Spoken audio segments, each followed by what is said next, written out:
নম্বর আয়াত আল্লাহ বলেন, ইন্না ইদ্দাতাশ শুহুরি ইনদাল্লাহি 12 শাহরান ফি কিতাবিল্লাহ।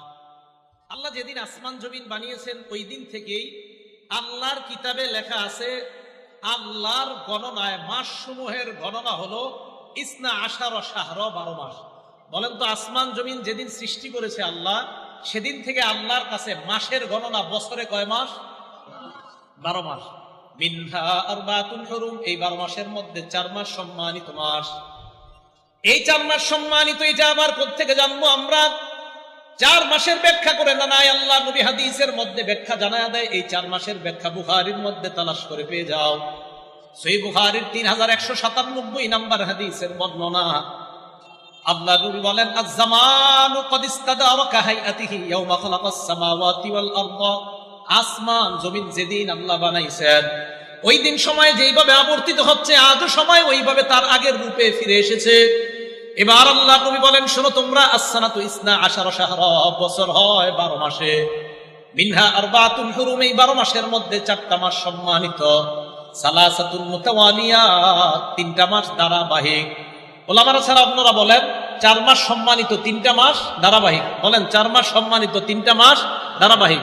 1 নাম্বার যুলকাদা, 2 নাম্বার যুলহজ্জা, 3 নাম্বার আল মুহররম।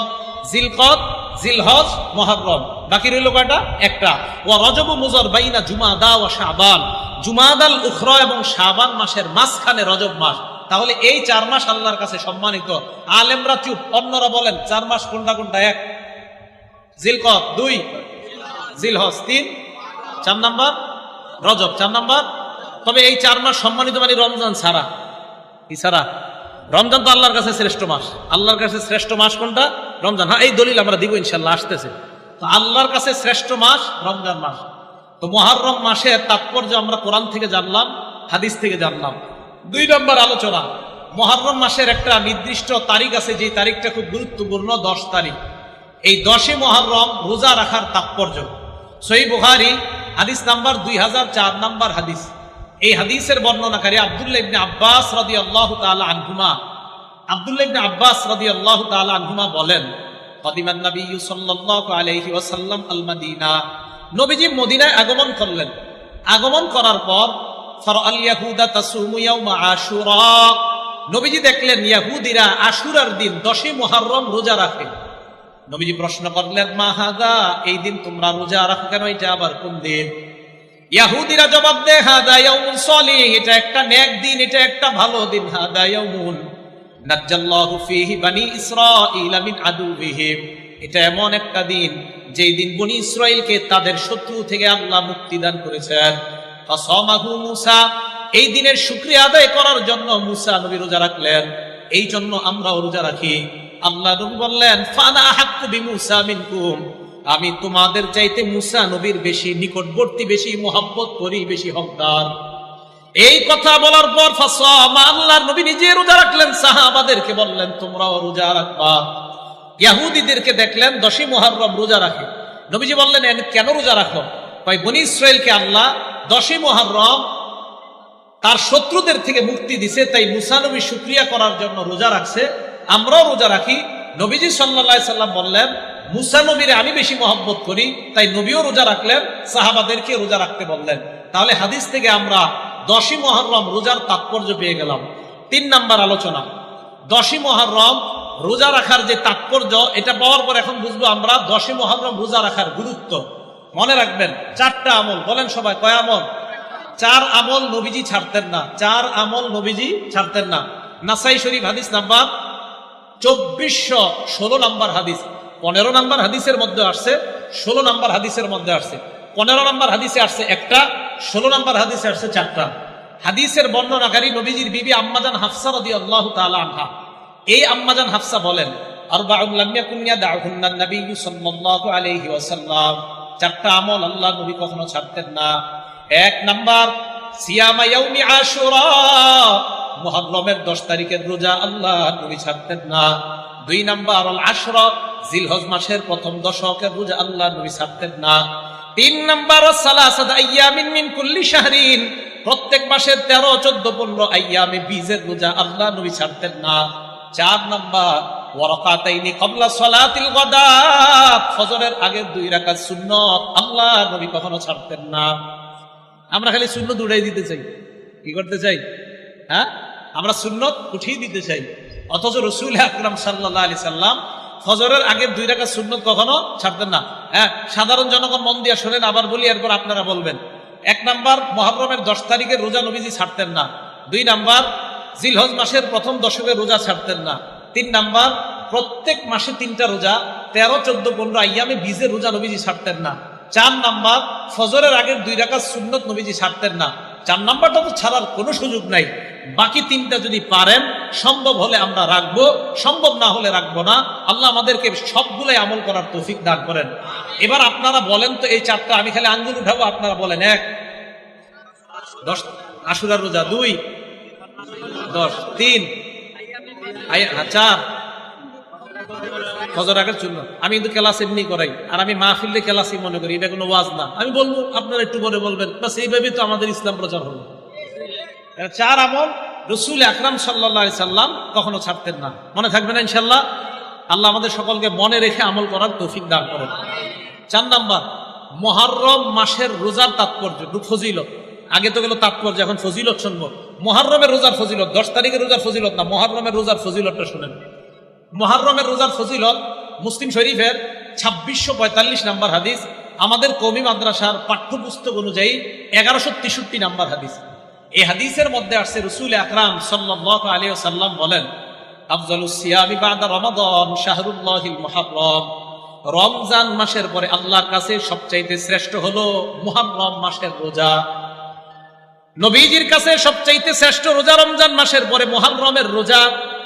ও আফজালুস সালাতি বাদাল ফরিদা সালাতুল লাইল, ফরজ নামাজের পর আল্লাহ নবীর কাছে শ্রেষ্ঠ নামাজ হলো রাতের বেলার তাহাজ্জুদের নামাজ। তাহাজ্জুদ নামাজ ফরজ নামাজের পর সবচেয়ে শ্রেষ্ঠ, আর মুহররমের রোজা রমজানের পরে সবচেয়ে শ্রেষ্ঠ। তাহলে এই হাদিস থেকে রমজানের আলাদা শ্রেষ্ঠত্ব আমরা পেয়ে গেলাম, যে রমজান এটা আলাদা, এটার স্পেশাল মর্যাদা। এই গেল 4 নাম্বার, মুহররম মাসের রোজার ফজিলত। 5 নাম্বার, আশুরার রোজার ফজিলত। আশুরার রোজার ফজিলত জানবো আমরা তিরমিজি শরীফের 752 নাম্বার হাদিস থেকে। মন দিয়ে শোনেন হাদিসটা, তিরমিজি শরীফের 752 নাম্বার হাদিস। এই হাদিসের বর্ণনাকারী আবু কাতাদা রাদিয়াল্লাহু তাআলা আনহু। আবু কাতাদা রাদিয়াল্লাহু তাআলা আনহু বলেন, ক্বালা রাসূলুল্লাহ সাল্লাল্লাহু আলাইহি ওয়াসাল্লাম, আল্লাহ নবী বলেন, সিয়ামু ইয়াউমি আশুরা ইন্নী আহতাসিবু আলাল্লাহ আইয়ুকাফিরাস সানাতাল্লাতী ক্বাবলা। আল্লাহর নবী বলেন, 10ই মুহররম তোমাদের কেউ যদি রোজা রাখো, আমি নবী আশা করি তার আগের 1 বছরের গুনাহ আল্লাহ মাফ করে দেয়। আশুরা রোজা রাখলে আগের 1 বছরের গুনাহ মাফ। এবার আপনাদের মধ্যে সাধারণ জনগণের মধ্যে একজন বলেন তো, কোন রোজা রাখলে আগের 1 বছরের গুনাহ মাফ হয় আর পরের 1 বছরের গুনাহ মাফ হয়? আলেম ছাড়া অন্যরা বলেন, দেখি কে পারে, বলেন। মাশাআল্লাহ, আরাফার রোজা। কোন রোজা? মাশাআল্লাহ মাশাআল্লাহ, আরাফার রোজা। আরাফার রোজা রাখলে নবীজি সাল্লাল্লাহু আলাইহি সাল্লাম বলেন, আইয়ুকাফিরাস সানাতাল্লাতী ক্বাবলা ওয়াল্লাতী বাদা। 9 জিলহজের রোজা যদি কেউ রাখে, আগের 1 বছর পরের 1 বছরের গুনাহ মাফ। আর 10ই মুহররমের রোজা যদি কেউ রাখে, আগের 1 বছরের গুনাহ মাফ। এগুলো 5 নাম্বার 10ই মুহররম রোজা রাখার ফজিলত। 6 নাম্বার, 10ই মুহররম আমাদের করণীয় কি, আমরা কি করব? ভালো করে মনে রাখবেন, 10ই মুহররম আমাদের মূল 2 কাজ। বলেন তো কয় কাজ? 1 নাম্বার রোজা অবস্থায় কাটানো, 2 নাম্বার তওবা করা। বলেন, 1 নাম্বার, 2 নাম্বার তওবা করা। প্রথমে রোজা অবস্থায় কাটানোর দলিল, এরপরে আমরা তওবার দলিলটা নেই। প্রথমে রোজা অবস্থায় কাটানোর দলিল সহিহ বুখারী হাদিস নাম্বার 2006 নাম্বার হাদিস।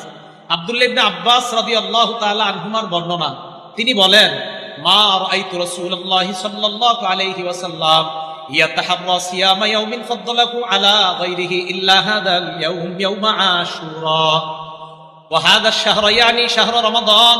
আব্দুল্লাহ ইবনে আব্বাস বলেন, রমজানের পরে সবচাইতে দিনের মধ্যে নবী আল্লাহ নবী রোজা রাখার ক্ষেত্রে গুরুত্ব দিতেন মুহররমের 10 তারিখ, আর মাসের মধ্যে রোজা রাখার ক্ষেত্রে সবচাইতে গুরুত্ব দিতেন রমজান মাস। আব্দুল্লাহ ইবনে আব্বাস বলেন, মাসের মধ্যে রমজান মাসকে রোজার জন্য বেশি গুরুত্ব দিতেন, আর দিনের মধ্যে মুহররমের 10 তারিখে রোজা রাখার সবচেয়ে বেশি গুরুত্ব দিতেন নবী। এখন বলেন তো, আশুরার মুহররমের 10 তারিখে আমাদের সবচেয়ে গুরুত্বপূর্ণ কাজ কি করা? রোজা রাখা। 2 নাম্বার বলছি তওবা করা।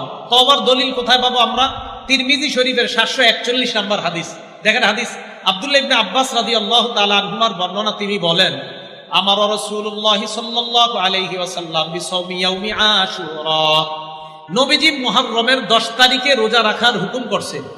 এই হাদিসের শেষে নবীজি সাল্লাল্লাহু আলাইহি ওয়াসাল্লামের সাহাবা আব্দুল্লাহ ইবনে আব্বাসের বর্ণনা, রাসূল না এই হাদিসের বর্ণনাকারী আলী ইবনে আবু তালেব, এই হাদিসের বর্ণনা আব্দুল্লাহ ইবনে আব্বাস না, আলী ইবনে আবি তালেব। তো আলী ইবনে আবি তালেব বলেন, আল্লাহ রাসূল সাল্লাল্লাহু আলাইহি সাল্লামকে এক ব্যক্তি প্রশ্ন করছেন, আইয়ু শাহরিন তা'মুরুনি বা'দান আসুমা বা'দা শাহরি রমাদান, হুজুর রমজানের পরে কোন দিন আমি রোজা রাখবো, কোন মাসে রোজা রাখবো আপনি বলেন আমাকে। নবীজি সাল্লাল্লাহু আলাইহি সাল্লাম বললেন, ইন কুনতা সাইমান বা'দা শাহরি রমাদান ফাসুবিল মুহররম, তুমি যদি রমজান মাসের পরে রোজা রাখতে হয় তাহলে তুমি মুহররম মাসে রোজা রাখো। কয় কেন? কয় মুহররম মাসে এমন একটা দিন আছে যেই দিনে তাবাল্লাহু ফীহি আলা কওমিন, এক সম্প্রদায়ের তওবা আল্লাহ কবুল করেছেন, ওয়া ইয়াতুবু ফীহি আলা কওমিন আখারিন, কিয়ামত পর্যন্ত অন্যান্যদের তওবাও আল্লাহ কবুল করবেন। তাহলে আমাদের দ্বিতীয় কাজ পেয়ে গেলাম, মুহররমের 10 তারিখে আমরা তওবা করব। আল্লাহ এই দুইটা আমলের মাধ্যমে মুহররমের 10 তারিখকে কাটানোর তৌফিক দান করেন। 7 নম্বর আলোচনা, রোজা রাখবো কোন দিন কোন দিন। উত্তম হলো 9-10 রাখা, একান্ত না পারলে 10-11। উত্তম হলো 9-10 রাখা। এই 9-10 রাখার ব্যাপারে কয়েকটা দলিল শুনেন। দলিল নাম্বার 1, তিরমিজি শরীফের 755 নম্বর হাদিস। এই হাদিসের বর্ণনাকারী আব্দুল্লাহ ইবনে আব্বাস রাদিয়াল্লাহু তাআলা আনহুমা, তিনি বলেন, আমার রাসূলুল্লাহ সাল্লাল্লাহু আলাইহি সাল্লাম বিসাওমি ইয়াউমি আশুরা, নবীজি মুহররমের 10 তারিখে রোজা রাখার হুকুম করছেন। এই হাদিসের শেষে ইবনে আব্বাস বলেন, সুমুত তাসিআ ওয়াল আশিরা, তোমরা 9 তারিখে রোজা রাখো এবং 10 তারিখে রোজা রাখো। তাহলে এই হাদিস থেকে আমরা জানলাম মুহররমের 9 এবং 10 তারিখে রোজা রাখার কথা। আচ্ছা, আরেকটু সুন্দরভাবে আমরা জানি হাদিসটা মুসলিম শরীফের হাদিস নাম্বার 2655 নাম্বার হাদিস, 2556 নাম্বার হাদিস, আরেকটা হলো 2557 নাম্বার হাদিস। আর আমাদের মাদ্রাসার পাঠ্যপুস্তক অনুযায়ী 1134 নাম্বার হাদিস এবং 1135 নাম্বার হাদিস আমাদের মাদ্রাসার যে সিলেবাস। নবীজি সাল্লাল্লাহু আলাইহি সাল্লাম কি বলে দেখেন। নবীজি সাহাবাদেরকে বললেন মুহররমের 10 তারিখে রোজা রাখতে। সাহাবারা বললেন, ইয়া রাসূলুল্লাহ, এই যে মুহররমের 10 তারিখে আমাদেরকে আপনি রোজা রাখতে বললেন, এই দিনটাকে তুআজ্জিমুহুল ইয়াহুদ ওয়ান নাসারা, ইহুদি খ্রিস্টানরা সম্মান করে। নবীজি বললেন, তাই নাকি? কয় হ্যাঁ। নবীজি বললেন, ঠিক আছে, ফাইদা কানাল আমুল মুকবিল, আগামী বছর যখন হবে মুহররমের মাস, সুবনাল ইয়াউমাত তাসিয়া, আমরা 9 তারিখেও রোজা রাখবো। সুবহানাল্লাহ। তাহলে এই হাদিস থেকে বোঝা যায় 9 এবং 10 তারিখে রোজা রাখার কথা। আল্লাহর কি কুদরত, ওয়ালাম ইয়াতিল আমুল মুকবিল হাত্তা তুওয়াফিয়া রাসূলুল্লাহ, আগামী বছর আসার আগে নবীজি দুনিয়া থেকে বিদায় নিয়েছেন, মারা গেছেন, ইন্তেকাল করছেন। এখন হাদিস থেকে কি বোঝা যায়? নবীজির আগ্রহ 9 এবং 10 তারিখ। পরের হাদিসটা আরো স্পষ্ট হয়। নবীজি বলেন, লা ইন বাকিতু ইলা কাবিল, আমি যদি আগামী বছর বেঁচে থাকি, লা আসুমান্না তাসিআ, অবশ্যই আমি 9 মুহররম রোজা রাখবো। তাহলে 9 এবং 10 তারিখের গুরুত্ব আমরা পাইলাম। ইহুদিদের বিরোধিতা করব কিভাবে? 9 তারিখে রোজা রাখবো এবং 10 তারিখে। প্রশ্ন হলো, হুজুর 10-11 যে রোজা রাখতে বললেন, এটার কোনো দলিল আছে কিনা? হ্যাঁ, এটারও দলিল আছে।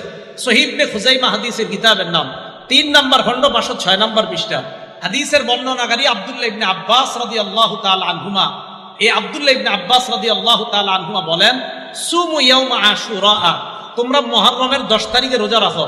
সুমু ক্বাবলাহু ইয়াওমান ওয়া বা'দাহু ইয়াওমান, পারলে আগে একদিন রোজা রাখো, না পারলে পরে একদিন রোজা রাখো। অন্য নুসখায় আছে আও বা'দাহু ইয়াওমান, যদি পারো 9-10 রাখো, আর যদি না পারো 10-11 রাখো।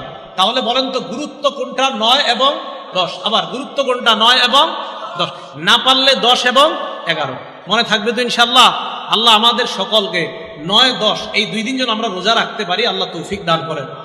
8 নাম্বার কথা, মুহররমের 10 তারিখে রোজা রাখা কি হুকুম? হলো মুহররমের 10 তারিখে রোজা রাখা মুস্তাহাব। বলেন, মুহররমের 10 তারিখে রোজা রাখা কি? দলিল মুসলিম শরীফের 2532 নাম্বার হাদিস। মোট হাদিস সংখ্যা হবে 7453টা। এই হাদিসের বর্ণনাকারী আব্দুল্লাহ ইবনে ওমর রাদিয়াল্লাহু তাআলা আনহুমা, আব্দুল্লাহ ইবনে ওমর রাদিয়াল্লাহু তাআলা আনহুমা বলেন, জাহিলি যুগের মানুষ মুহররমের 10 তারিখে রোজা রাখতো। ওয়া সামা রাসূলুল্লাহ, নবীও রোজা রাখতেন। ওয়াল মুসলিমুনা, মুসলমানরাও রোজা রাখতেন মুহররমের 10 তারিখে। ক্বাবলা আন ইফতারাদ রমাদান, রমজানের রোজা ফরজ হওয়ার আগে।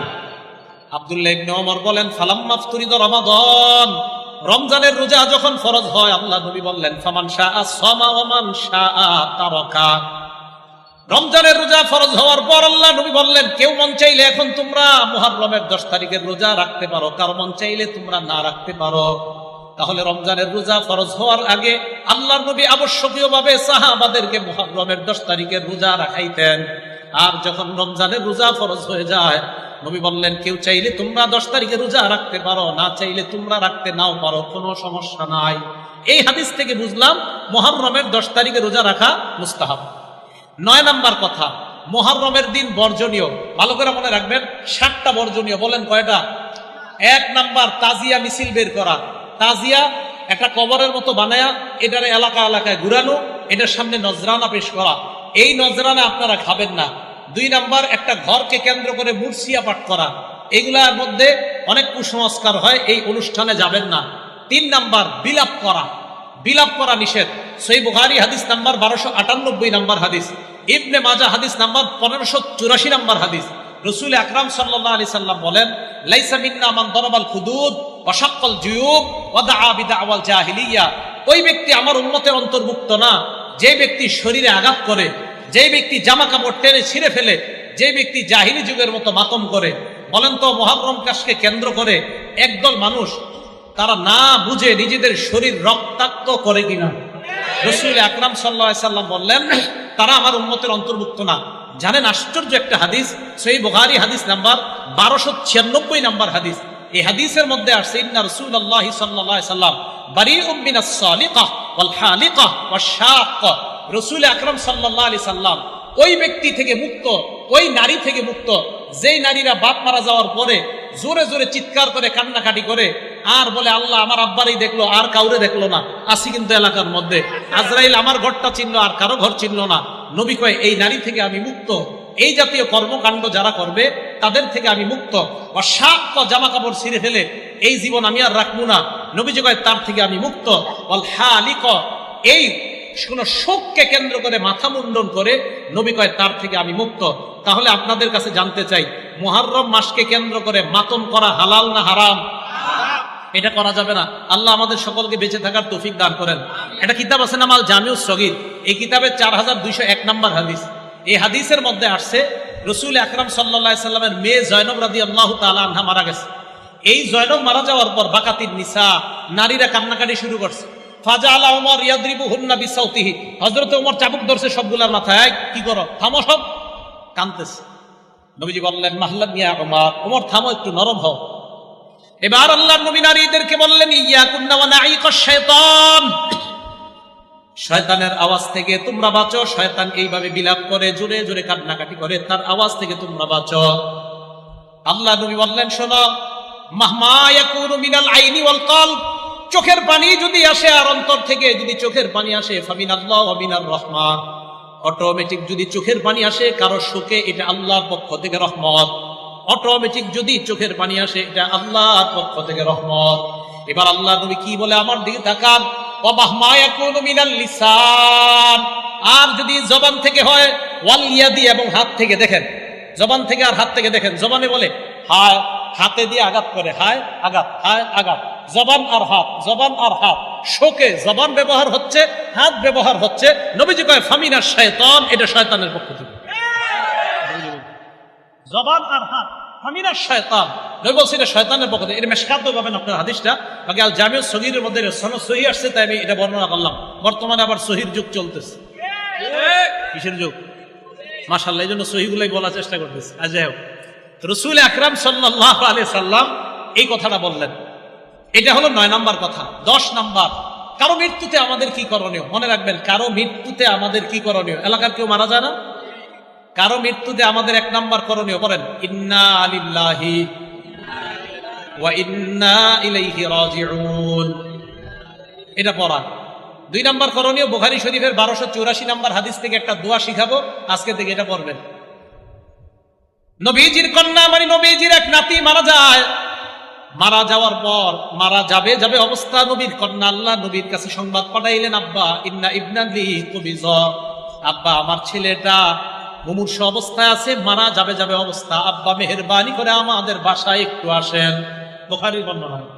নবীজি জবাব পাঠায়া দিলেন, যাও যাও, আমার কন্যাকে সালাম দিবা, সালাম দিয়ে বলবা, পড়েন ইন্না লিল্লাহ ইন্না টান দিয়ে না, বলেন ইন্না লিল্লাহ মা আখাযা ওয়া লাহু মা আ'তা।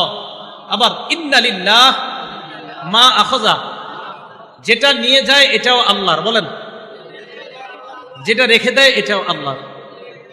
তো নবীজি শিখিয়ে দিলেন ইন্না লিল্লাহি মা আখাযা, যেটা নিয়ে গেছে আল্লাহ এটাও আল্লাহর, ওয়া লাহু মা আ'তা, যেটা আল্লাহ রেখে দেয় এটাও আল্লাহ। আপনার 4 সন্তানের 3টা যদি নিয়ে যায় এটাও আল্লাহ, 2টা রেখে দিছে এটাও আল্লাহ, এটাও কার? আল্লাহ। ওয়া কুল্লু শাইইন ইনদাহু বিআজালিন মুসাম্মা, আল্লাহর কাছে প্রত্যেকটা জিনিসের একটা নির্ধারিত সময় আছে, ওই সময় আসলে তোমার সন্তান চলে যাবে, এটা আল্লাহর ফয়সালা। তো নবীজি বললেন আমার মেয়েকে বলবা ফাল তাসবির ওয়াল তাহতাসিব, আমার মেয়ে যেন ধৈর্য ধারণ করে এবং সওয়াবের আশা করে। তাহলে কেউ মারা গেলে 1 নাম্বার আমরা ইন্না লিল্লাহি ওয়া ইন্না ইলাইহি রাজিউন পড়া, 2 নাম্বার কেউ মারা গেলে আমরা বলা ইন্না লিল্লাহি মা আখাযা ওয়া লাহু মা আ'তা ওয়া কুল্লু শাইইন ইনদাহু বিআজালিন মুসাম্মা, যদি পারেন আর কি এটা পড়া। তাহলে 9 নম্বরে বর্জনীয়গুলা সব শেষ করি নেই। তো বর্জনীয় 1 নাম্বার ছিল আপনার তাজিয়া মিছিল করা, এই নজরানা পেশ করা, 2 নাম্বার মুরসিয়া, 3 নাম্বার ওই মাতম করা, 4 নাম্বারটা বলি নেই। তো 4 নাম্বার হলো আপনার ওই দিনকে কেন্দ্র করে কোনো মান্যত ইত্যাদি কি করে আল্লাহ জানে, এগুলা করে খিচুড়ি পাকান, এগুলো আপনার বাসায় পাঠাবে, আপনি খাবেন না। 5 নাম্বার ওই দিন এই মনে করে পানি পান করায় অন্যকে, যে হারে কারবালার প্রান্তরে নবীর নাতি এবং তার সাথীদেরকে পানি দেয় নাই, তাই এই দুঃখে শোকাহত হয়ে ওই দিন পিপাসার্থকে পানি পান করা। কেন এখন আমারে করান, আজকে এই যে এরা যারা আছে এদেরকে শরবত খাওয়ান আপনি, ওই দিন কেন পান করান? ওই দিনকে কেন্দ্র করে পানি পান করানো, এটা ভাই এটা কুসংস্কার হয়ে যাবে, এটা ঠিক হবে না ওই দিনকে কেন্দ্র করা। 6 নাম্বার বাচ্চাদেরকে সন্তানদেরকে খালি পায়ে রাস্তায় ছেড়ে দেওয়া বরকতের আশায়, আল্লাহ জানে এটা কোত্থেকে আসছে নিয়ম। 7 নাম্বার এই দিন কেন্দ্র করে ঢোল তবলা ইত্যাদি 1 থেকে 10ই মুহররম পর্যন্ত পিটানো হয়, এটা নিষেধ, এটা জায়েজ নাই। একটা হাদিস মনে রাখবেন সারা জীবন, নাসিরউদ্দিন আলবানী রহমতুল্লাহ আলাইহি আনছে হাদিসটা, as-সিলসিলাতুস সহিহা 427 নম্বর হাদিস। এই হাদিসের মধ্যে আসছে রাসূল আকরাম সাল্লাল্লাহু আলাইহি সাল্লাম বলেন সাউতানে মালউনান, বাংলাটা আমার সাথে বলেন, বলেন 2টি আওয়াজ অভিশপ্ত, আবার বলেন 2টি আওয়াজ অভিশপ্ত। এবার 1 নাম্বার বলি, বাংলাটা পরে বলবেন। 1 নাম্বার সৌতু মিজমারিন ইনদা নি'মা, বলেন কোন খুশিতে বলেন কোন খুশিতে বাদ্যযন্ত্রের আওয়াজ। তাহলে বিয়ের পার্টিতে ঢোল তবলা ডেক সেট বাজানো, গায়ে হলুদের পার্টিতে ডেক সেট বাজানো, এই আনন্দে এটা বাজানো মানে শয়তানের আওয়াজ, অভিশপ্ত আওয়াজ আপনার বাসায় চলতেছে, আর এই অভিশপ্ত আওয়াজের মাধ্যমে আপনার মেয়েটাকে আরেকজনের হাতে তুলে দিবেন, এটা অভিশপ্ত আওয়াজ। আপনার বাসায় বিয়েকে কেন্দ্র করে যে ডেক সেট চলে, ক্যাসেট চলে, এটা অভিশপ্ত আওয়াজ। তাহলে একটা পাইলাম। 2 ওয়াসাউতু ওয়াইলিন ইনদা মুসিবা, বিপদের সময় ধ্বংসাত্মক আওয়াজ করা, বিপদের সময় ধ্বংসাত্মক কোন আওয়াজ করা। ইমাম হুসাইন রাদিয়াল্লাহু তাআলা আনহুর শাহাদাত নিঃসন্দেহে আমাদের জন্য কষ্টকর, কোনো সন্দেহ নাই। হুসাইন রাদিয়াল্লাহু তাআলা আনহুর শাহাদাত নিঃসন্দেহে আমাদের জন্য কষ্টকর। আলী রাদিয়াল্লাহু তাআলা আনহুর শাহাদাত আমাদের জন্য কষ্টকর। ওমর ফারুক রাদিয়াল্লাহু তাআলা আনহুর শাহাদাত আমাদের জন্য কষ্টকর। হযরত ওসমান গনির শাহাদাত আমাদের জন্য কষ্টকর। হযরতে হামজার শাহাদাত আমাদের জন্য কষ্টকর। রাসূল আকরাম সাল্লাল্লাহু আলাইহি সাল্লামের সাহাবা হযরত খুবাইবকে যেইভাবে শহীদ করা হয়েছে, শুলিবিদ্ধ করে আপনার একের পর এক শরীরের মধ্যে কাটা বিদ্ধ করে, ওইটা আমি বলেছিল তোমাকে যদি এই জায়গায় রাখা হয়, মুহাম্মদ সাল্লাল্লাহু আলাইহি সাল্লামকে তোমার জায়গায় রাখা হয় আর তোমাকে মুক্ত করে দেওয়া হয়, তাহলে তুমি কি মনে করো? সহিহ বুখারীর বর্ণনা 3045 নম্বর হাদিস খোলেন, লম্বা হাদিসে খুবাইবের শহীদের কথা আসছে শেষের দিকে। হযরতে খুবাইবের শাহাদাত পড়েন, হযরত হুসাইনের চেয়ে কোনো অংশে কম ছিল না এই শাহাদাতের ভয়াবহতা। হযরতে আসিম ইবনে সাবেতের শহীদ হওয়ার কথা বলেন, কোনো অংশে কম ছিল না। হযরতে আলীকে যেইভাবে শহীদ করা হয়েছে ভয়ঙ্কর প্রচন্ডভাবে, কোন অংশে শাহাদাতের অবস্থা ভয়ঙ্কর কম ছিল না। হযরতে হামজাকে যেইভাবে শহীদ করার পর হিন্দা হযরতে হামজার গোস্ত মুখের মধ্যে নিয়ে চাবিয়েছে, এই শাহাদাত ওইটার চেয়ে কোনো অংশে কম ছিল না। হযরতে উসমানকে প্রচন্ডভাবে 22 দিন, কোন বর্ণনায় 40 দিনের উপরে যেই হযরতে উসমান মুসলমানের জন্য পানির ব্যবস্থা করে দিয়েছেন, এই উসমানকে এক ঘরের মধ্যে আটক রেখে 23 দিন 22 দিন, কোন বর্ণনায় 18 দিন ঐতিহাসিক লেখেন পানি দেয় নাই। এইভাবে হযরত উসমানকে যারা শহীদ করে দিয়েছে, কিয়ামতের ময়দানে তো হযরত উসমানের পক্ষে কোরআনই সাক্ষী হয়ে যাবে। কোরআন পড়া অবস্থায় ওনাকে শাহাদাত বরণ যখন করেন উনি, ওনার শরীরের রক্ত কোরআনের পাতায় গিয়ে পড়ছে। এই শাহাদাতও কিন্তু আমাদের জন্য কষ্টকর। বুঝাইতে চাইলাম, অন্যান্য সাহাবাতের শাহাদাত আমাদের জন্য যেমন কষ্টকর, হযরতে হুসাইনের শাহাদাতও নবীর নাতি হিসাবে আমাদের জন্য অনেক কষ্টকর। কিন্তু এই শহীদকে কেন্দ্র করে শয়তানি কোনো কর্মকাণ্ড করাটা, এটা আমাদের জন্য আরো বেশি কষ্টকর। শয়তানি কর্মকাণ্ড করা যাবে না। হযরত হুসাইন রাদিয়াল্লাহু তাআলা আনহু যদি থাকতেন আর যদি দেখতেন ওনার শাহাদাতকে কেন্দ্র করে এই কুসংস্কার করা হয়, সর্বপ্রথম তাদের বিরুদ্ধে উনি জিহাদ করতেন, যে আমারে কেন্দ্র করে তোমরা এগুলা কি করো, শরীয়ত বহির্ভূত কাজ। তাহলে আমরা নবীর নাতিকে অবশ্যই মহব্বত করি, হযরতে হুসাইনকে আমরা মহব্বত করি। ওনার শাহাদাত আমাদের জন্য কষ্টকর, এটা একটা বিপদ। এই বিপদের সময় ধ্বংসাত্মক কোনো কথা মুখ দিয়ে বলাটা, এটা অভিশপ্ত আওয়াজ। তাহলে অভিশপ্ত আওয়াজ কয়টা? অভিশপ্ত আওয়াজ কয়টা? নেয়ামতের সময় ঢোল তবলা ডেকসেট বাজানো অভিশপ্ত আওয়াজ, আর বিপদে ঢোল তবলা বাজানো অভিশপ্ত আওয়াজ। এই 10 দিন ঢাকা শহর ঢোল তবলায় পুরা অবস্থা খারাপ। দেশ গ্রামে এখনো আসে নাই মনে হয়, আছে? যাই, তাহলে এই হলো আপনার 7টা কাজ বর্জনীয়। তো 10 নম্বর আলোচনা কিন্তু করে ফেলছি। 9 নম্বরটা করার একটু মাঝখানে 10 নম্বর করছি, ওই যে আমরা কারো মৃত্যুতে কি করব। 11 নম্বর আলোচনাটা, এটা আপনারা সবাই একটু মুখস্থ করতে হবে আমার সাথে। আমাদের নবীজি দুনিয়া থেকে বিদায় নিলেন। নবীজি বিদায় নেওয়ার 50 বছর পর হুসাইন রাদিয়াল্লাহু তাআলা 61 হিজরির 10ই মুহররম শহীদ হয়। তাহলে আমাদের নবী দুনিয়া থেকে বিদায় নেওয়ার 50 বছর পর 61 হিজরির 10ই মুহররম হুসাইন রাদিয়াল্লাহু তাআলা আনহু শহীদ হয়। উনি শহীদ হওয়ার 300 বছর পর 352 হিজরিতে মুইজুদ্দৌলাহ বলেন, এই মুইজুদ্দৌলা নামক ব্যক্তি 352 হিজরিতে সর্বপ্রথম ইরাকের বাগদাদে 10ই মুহররমের এই মাতমের প্রথা চালু করে। নাম কি? কত হিজরিতে? না, সবাই কইতে হবে কত হিজরি। ইমাম হুসাইন শাহাদাতের কয় বছর পর? 300।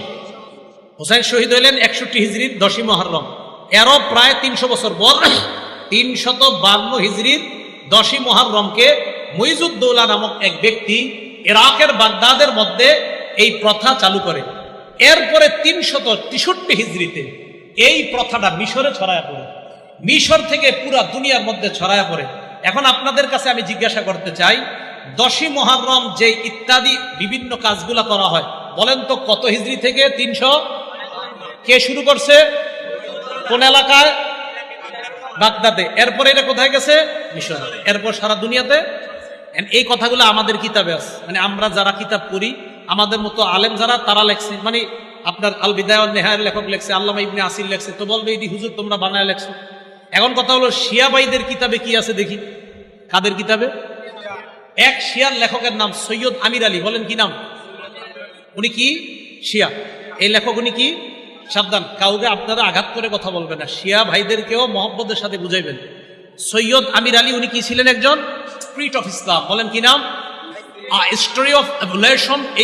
এই বইয়ের মধ্যে সে লেখছে যে দ্য স্পিরিট অফ ইসলাম, এই বইয়ের মধ্যে সে লেখছে মুইজুদ্দৌলা এই ব্যক্তিটা also institute the yaume Ashura, the day of mourning, শোকের দিবস হিসাবে সর্বপ্রথম মুইজুদ্দৌলা নামক ব্যক্তি এই মুহররমের 10 তারিখকে শোকের দিবস হিসাবে সর্বপ্রথম আবিষ্কার করছে।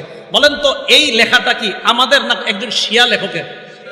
এই তো মাশাআল্লাহ, তাহলে শিয়া লেখক ভাই উনিও লেখলেন যে ওনাদের এই ইতিহাস মুইজুদ্দৌলা নামক ওই ব্যক্তি শুরু করছে। এই বইয়ের, এই ভাইয়ের আরেকটা বই আছে, ওখানে লেখছে হি ওয়াজ আ শিয়া। এই মুইজুদ্দৌলা একজন শিয়া ছিলেন। ওখানে লেখছে হি ইস্টাবলিশড, সেখানে লেখছে হি ইস্টাবলিশড, এখানে ইনস্টিটিউট লেখছে, ওখানে ইস্টাবলিশড। মানে এটার প্রতিষ্ঠা করেছেন যিনি, তার নাম মুইজুদ্দৌলা। সর্বপ্রথম 352-তে ইরাকের বাগদাদের মধ্যে এটা আবিষ্কার করেছেন। সময়ের অভাবে আমি আরো অনেকগুলা কিতাবের কথা বলতে পারলাম না। শিয়া বাইদেরই অসংখ্য কিতাব লেখা আরবি ভাষায়, যেগুলাতে তারাও স্বীকার করছে যে এইগুলার আবিষ্কার 352 পর থেকে। তাহলে আমাদের কিতাবেও এগুলা লেখা, তাদের কিতাবেও এগুলা লেখা। প্রিয় শিয়া সম্প্রদায়ের ভাই আপনারা যারা আছেন, মেহেরবানি করে আপনাদের ইতিহাসটা আপনারা জানেন। জানার পর আপনি সিদ্ধান্ত নেবেন যে আমি কি সঠিক বিষয় পালন করতেছি না ভুল বিষয় পালন করতেছি। 11টা বিষয় বললাম। মুহররমের তাৎপর্য, 2 নাম্বার আশুরার তাৎপর্য, 3 নাম্বার 4টা আমল নবীজি কখনো ছাড়তেন না, 4 নাম্বার মুহররমের রোজার ফজিলত, 5 নাম্বার আশুরার রোজার ফজিলত, 6 নাম্বার করণীয়, 7 নাম্বার 9-10 রোজা রাখা, না পারলে 10-11 রোজা রাখা, 8 নাম্বার মুহররমের দিন রোজা রাখার হুকুম কি মুস্তাহাব, 9 নাম্বার মুহররমের দিন বর্জনীয়, 10 নাম্বার কারো মৃত্যুতে আমরা কি করব, 11 নাম্বার মুহররমের বর্তমান প্রচলিত ইতিহাস কখন থেকে শুরু হয়। আল্লাহ পাক রব্বুল আলামিন আমার আহলে বাইত কি শুধু কারা, নবীজির ওই 5 জন না বিবি সহ সবাই? মনে আসেনি সবার? আল্লাহ পাক রব্বুল আলামিন আমাদের সকলকে যে কথাগুলো বললাম শুনলাম, আল্লাহ আমল করার তৌফিক দান।